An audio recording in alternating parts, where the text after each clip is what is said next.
Nora says procrastination, please. So go for it, Liezel. Okay, let's go for it. That big elephant.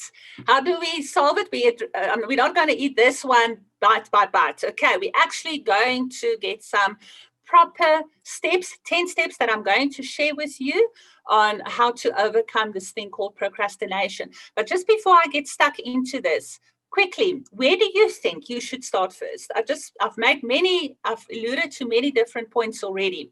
If you reflect on everything I've said so far, knowing that procrastination is only a symptom of something now, where do you think you should start? Put it in the chat. I'm not going to revisit that. Just keep your eyes on the chat with what everybody's saying there.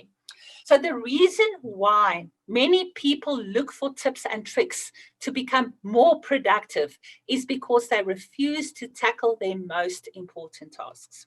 And also because sometimes the task that we need to do is something that I don't enjoy doing, etc. And there's no argument about that. But we've got some people answering your question on where should we start. Nora says fear of failure. Mike says prioritize. Benjamin says be clear on MTP. Viva says start with your MTP. Gwen says take stock. So that's the feedback we got to you. Okay, great. And what you are noticing there is that it's very, very personal. Each of us have our own reasons why we procrastinate and where to start.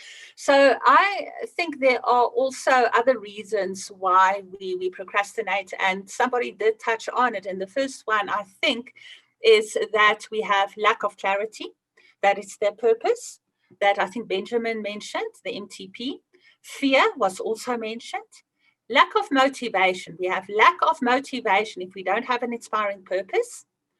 Therefore, we don't define a clear plan. We cannot define clear goals. We cannot have clear focus. Therefore, we don't know where to start or what to do, and everything piles up and we leave it. Also, lack of routine or discipline. I don't have routines in place. So I wake up one morning at 7, another morning at 5 or 10 the following morning. So there's no clear routine and discipline in my day and how I go about doing my day and how I go about executing my plan. And a wonderful one called lack of accountability. Now, I know Mike said he wants to do all 4 of those quadrants, but since Mike met me, and I know he will confirm that, I've been holding Mike accountable. And an amazing thing happened to Mike. What happened to you, Mike? And you quickly unmute and just tell people. Is Mike still here? Amy, of course I'm here. Of course I'm here. I'm actually, if you look at my picture, let me just show you, I'm sitting in my bar at the moment because that's my priority. No, it's actually been quite remarkable working with Liezel over the last couple of months. Is just notice, first of all, my diary is now constantly full, which means that there's both work and income coming in, and I'm just getting stuff done. And it's all has to do with, I think more than anything else, is Liezel holds me accountable for and sets me deadlines. So I always remember my friend saying to me, integrity is doing what you said you would do by when you said you would do it. And we often forget that last part. And that's the part that she ensures. Okay. So thank you very much for that, Mark. And that is just one of the things that I believe causes procrastination is accountability, over and above the fear, lack of motivation, and not being clear on where you're going to, and so on. So let's quickly do a deep dive. I'm going to spend a couple of minutes on this, on 10 steps that will help you overcome procrastination. But to help us, before we get stuck into this, quickly think of a task that you tend to procrastinate on.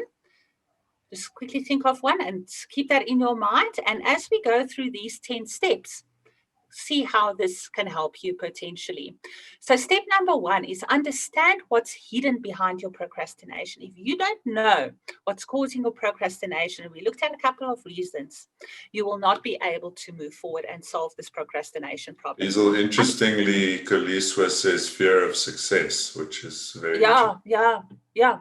Oh, Koliswa, I can talk to you about that for a very long time. Yes, a fear of success because of what will happen when I get there, or it could be because I was successful before and then I failed. So there could be a lot of reasons why it leads to a fear of success as well. So we need to uncover whether you procrastinate because of fear, lack of clarity or motivation, insufficient accountability, or poor discipline. Once you've done that, you need to identify your story. Find out all the excuses you tell yourself. So all those excuses about why I'm not going to get up tomorrow morning and take my run. And I can become very creative on that. I know somebody who's on this call is laughing there in the background. You need to understand clearly what the story is that you are writing so that you can start to rewrite your story. And how do we rewrite your story? By changing the way you talk to yourself about why you don't want to do what you need to do. So you need to place empowering affirmations in your mind instead of your current excuses.